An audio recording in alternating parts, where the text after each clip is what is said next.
J'ai envie de vous présenter comme notre nutritionniste perso, désormais, Baptiste Garot. Ah oui, c'est vrai. Bonjour. Bonjour. On a, je le disais, parlé des féculents il y a 2 semaines. Ce sont les protéines qui nous intéressent ce matin. Et en fait, comme tout, les protéines, il en faut un peu à chaque repas. En fait, il en faut un peu toute la journée. Les protéines, c'est un peu la brique du corps. Elle va rentrer bien sûr dans la composition du muscle, mais aussi tout ce qui est immunité, anticorps, des enzymes, les hormones. Donc en fait, si on n'a pas de protéines, on peut vite tomber malade, on est fatigué, on n'a pas de muscles, donc c'est hyper important. Alors dressez-nous le menu un petit peu, Baptiste, c'est-à-dire vous dites toute la journée, matin, midi, soir, peut-être même des pauses, des goûters, je ne sais pas, comment est-ce qu'on peut avoir cet apport en protéines. Le matin, on peut prendre par exemple des laitages, type fromage blanc, skyr, ça va nous apporter une petite partie de protéines. On peut faire le midi de la viande et le soir, pourquoi pas des légumineuses qui vont aussi apporter des protéines, plutôt végétales. Voilà, il y a plein d'a priori sur ça, des protéines le soir par exemple, de la viande, est-ce que c'est bon? La viande rouge? Alors oui, la viande rouge c'est bon, mais en fait c'est toujours par la quantité. On estime qu'il ne faudrait pas plus de 500 grammes de viande rouge par semaine, voire même un petit peu moins. Moi je préconise plutôt 2 portions de viande rouge par semaine. J'ai entendu dire que trop de protéines, c'était pas bon pour les reins. Alors, c'est pas bon pour les reins, pour ceux qui ont déjà un problème de reins. Trop de protéines, en fait, surtout, c'est qu'on va les éliminer par les urines, donc ça va pas servir à grand-chose. 2 portions de viande rouge, c'est 2 steaks par semaine, en fait. Voilà, plus, c'est ça. Déjà. C'est exactement ça. D'autres... C'est pas beaucoup. Bah non, c'est pas beaucoup. Ouais, en fait, la viande rouge, au-delà de son apport de protéines qui est plutôt intéressant, c'est surtout que ça va apporter des acides gras saturés, donc des acides gras, on verra peut-être la fois prochaine quand on parlera des lipides. Ça va plutôt avoir un effet anti-inflammatoire plutôt sur l'intestin.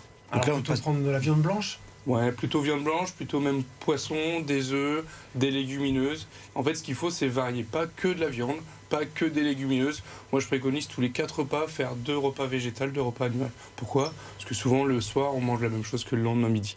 Comme ça permet d'éviter... C'est vrai qu'aujourd'hui, les œufs, et on a vu ces dernières semaines des pénuries d'œufs, les gens sont vraiment à fond dans les œufs parce que c'est pas cher, c'est des protéines c'est la meilleure directes. Protéine. Alors, on parle de la meilleure protéine en termes de qualité, parce qu'en fait, une protéine, c'est quoi? C'est un ensemble d'acides aminés. C'est comme un collier où on a plein de petites billes, et il y a des acides gras, des acides aminés essentiels que le corps ne peut pas produire, et d'autres acides aminés.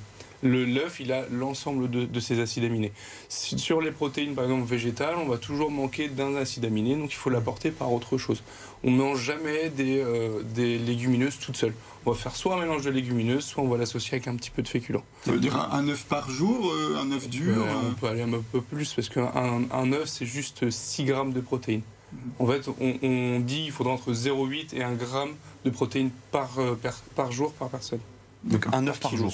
Un œuf par jour. Un peu plus. Parce que vous avez que 6 grammes, vous ne faites pas que 6 Mais kilos. on pourrait donner ce conseil à nos téléspectateurs aujourd'hui, manger 2-3 œufs chaque jour. On peut aller sur 2-3 œufs par repas, ça nous fait à peu près entre 12 et 18 grammes de protéines. Donc c'est à peu près ce qu'il faudrait par repas. Enfin, ça va dépendre. L'apport de protéines va dépendre surtout de la masse musculaire, de l'âge et surtout de l'activité physique qu'on a. J'ai entendu dire que les protéines, alors pour celles et ceux qui font un petit régime, ça cale. Oui.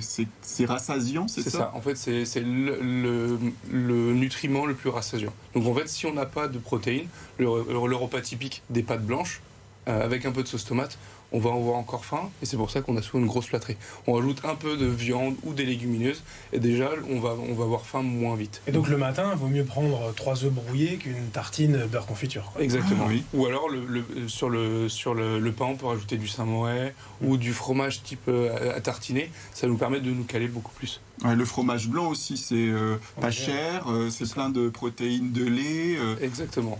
Exactement. Il faut varier tous les types de protéines. Tous les types de protéines sont bonnes. C'est toujours la quantité. Et il n'y a pas un argument un peu marketing avec les skyrs qui coûtent vachement cher alors que finalement on a le fromage blanc. En fait, alors plutôt le petit Suisse 0% qui va avoir la même composition que le skyr. Le skyr, on est sur 10 grammes de protéines avec quasiment pas de gras. Alors, c'est très bon, ça coûte très cher, on est souvent aux alentours de 5 € le kilo. Le petit Suisse 0%, c'est la même composition nutritionnelle et on en a pour 2,50 €. Ouais. C'est peut-être en termes de consistance, quoi. En fait, c'est ce qu'on a dans la cuillère, ce qu'on a en bouche qui est un peu différent et qui peut plaire ou pas. Mais effectivement, les fromages blancs, ça existait déjà depuis bien longtemps. On en a tous eu quand on était petit, globalement. Donc la protéine, c'est un ami, évidemment. Oui, c'est ça. Il faut surtout pas l'enlever.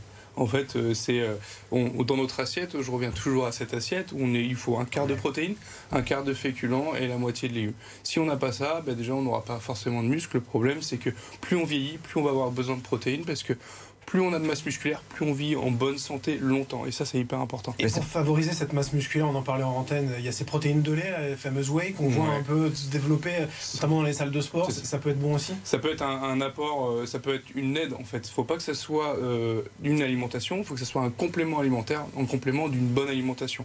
Donc la whey peut être une bonne alternative si on n'arrive pas à atteindre son quota de protéines. Mais voilà, mais il faut un peu casser ce cliché de la protéine qui n'appartient qu'aux sportifs. Parce que voilà, le ski, la viande rouge, l'œuf, c'est vraiment un peu le cliché de la personne qui sort de la salle de sport.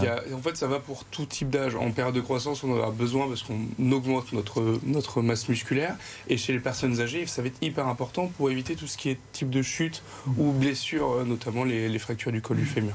Bon, on a fait les féculents, les protéines. Vous reviendrez pour nous faire tout ce qui est légumes, lipides aussi. Les glucides, il y a encore plein de choses à faire forcément. Plusieurs fois. Merci Baptiste Garot, nutritionniste, expert